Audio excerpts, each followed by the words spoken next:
Anda kembali di berita utama bersama saya Asri Gunawan.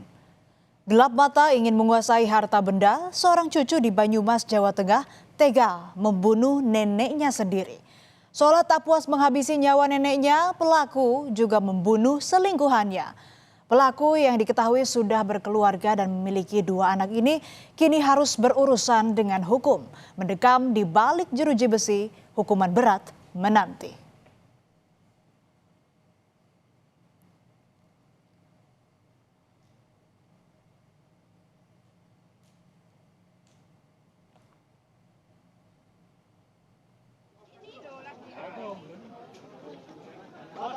Pagi 12 Juni 2026, warga Patik Raja Banyumas, Jawa Tengah digegerkan dengan penemuan 2 jasad di dalam rumah nenek Kartina. Warga awalnya curiga pintu rumah Kartina masih tertutup rapat serta lampu rumah yang belum juga dimatikan, padahal mentari sudah mulai menampakkan sinarnya.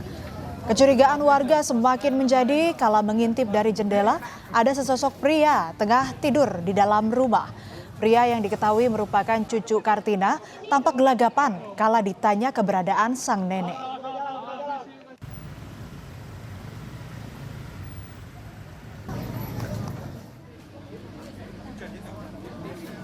Namun bukannya menjawab di mana sang nenek berada, korban justru bergegas menaiki sepeda motor milik selingkuhannya. Ia tancap gas, pelaku tak menghiraukan warga yang berkumpul di depan rumah neneknya. Bahkan beberapa warga tertabrak pelaku yang kala itu langsung kabur ke arah timur dari rumah korban. Warga yang menyisir rumah Kartina kaget dengan adanya jasad perempuan muda di salah satu kamar. Sementara warga lain juga dikagetkan dengan penemuan jasad Kartina di dalam sumur.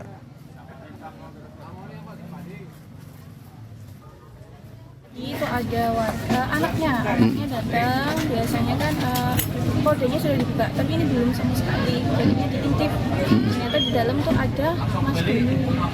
Mas Doni langsung makan motor, nabrak anaknya si mbahnya, tapi ini sama Pak Pramujito. Ya. Pramujito, buka tiwinya mental, kepalanya, Pak Pramujitonya jatuh. Kamis malam menjadi awal petaka, peristiwa tragis terjadi di rumah Kartina.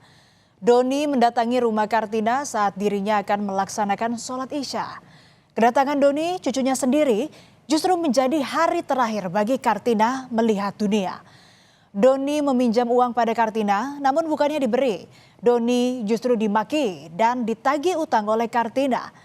Tak sampai di situ saudara, menurut pengakuan Doni, neneknya juga terus membanding-bandingkan dirinya dengan cucu-cucu lainnya. Maki Kartina seketika menjadi petaka. Doni yang gelap mata langsung menganiaya neneknya sendiri dengan benda tumpul dan tali rafia hingga tewas. Dalih meminjam uang kepada korban 1. Namun korban 1 menolak dan justru mengungkit hutang tersangka yang belum dikembalikan serta meminta tersangka untuk mengangsur hutang sebelumnya. Tersangka kemudian mengungkapkan keluh kesahnya kepada korban 1. Korban justru membanding-bandingkan tersangka dengan cucu yang lainnya, sehingga tersangka marah dan tersulut emosi. Tersangka kemudian mengikuti korban 1 yang hendak berwudu dan melaksanakan sholat Isya. Pada saat itulah tersangka kemudian melihat 1 buah palu besi. Sebelum menjalankan aksinya, ternyata Doni sempat mengajak anak istrinya jalan. Pada keluarga, ia bilang akan mengambil barang di rumah neneknya yang bisa dijual karena ada permasalahan perekonomian. Anak istri setia menunggu Doni hingga ia kembali. Seolah menutupi apa yang terjadi di rumah Kartina, Doni kembali menjemput anak istrinya dan mengantarkannya pulang.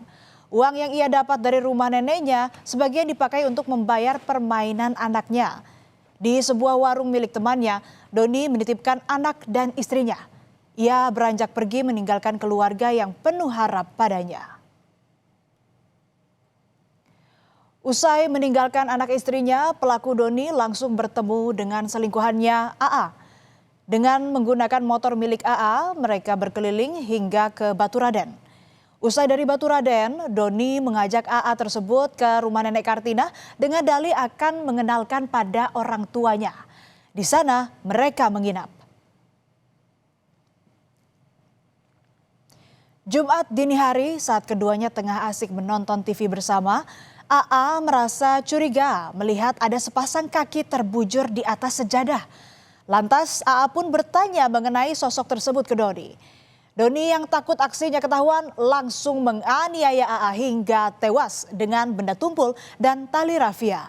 Usai AA tewas, perhiasan dan telepon genggam milik AA diambil dan disimpan di bagian atau di bagasi jok motor korban. Tanpa rasa bersalah, usai kedua korban tewas, Nenek Kartina dan AA, Doni menyandingkan keduanya di lokasi yang sama. Dengan menggunakan ponsel, Doni kemudian merekam video dan foto kedua korban yang sudah tergeletak.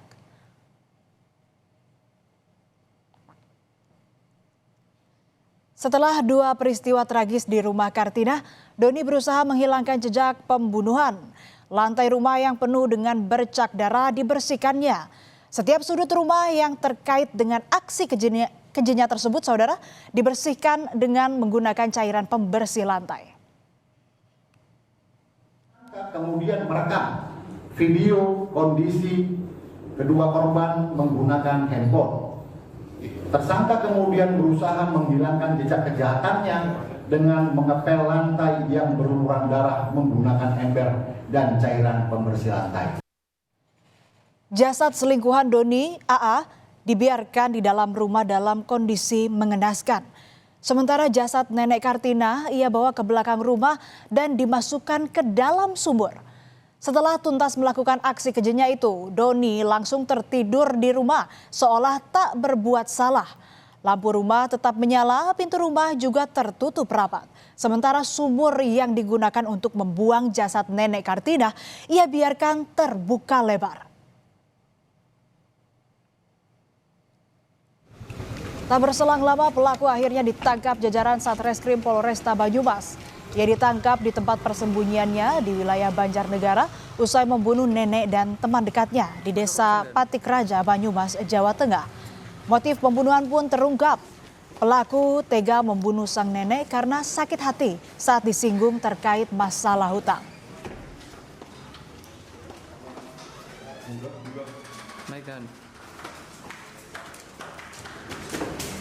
Yaitu motif ekonomi, di mana tersangka telah merencanakan berniat untuk mengambil dan menguasai harta benda baik itu milik korban satu maupun korban dua karena terdesak kebutuhan ekonomi.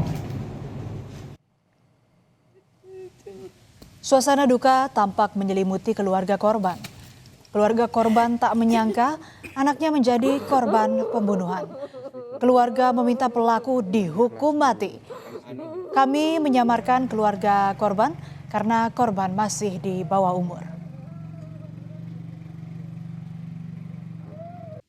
Harapan Bapak sebagai Bapak korban, Bapak minta kepada penegak hukum untuk dihukum seberat-beratnya atau hukuman mati.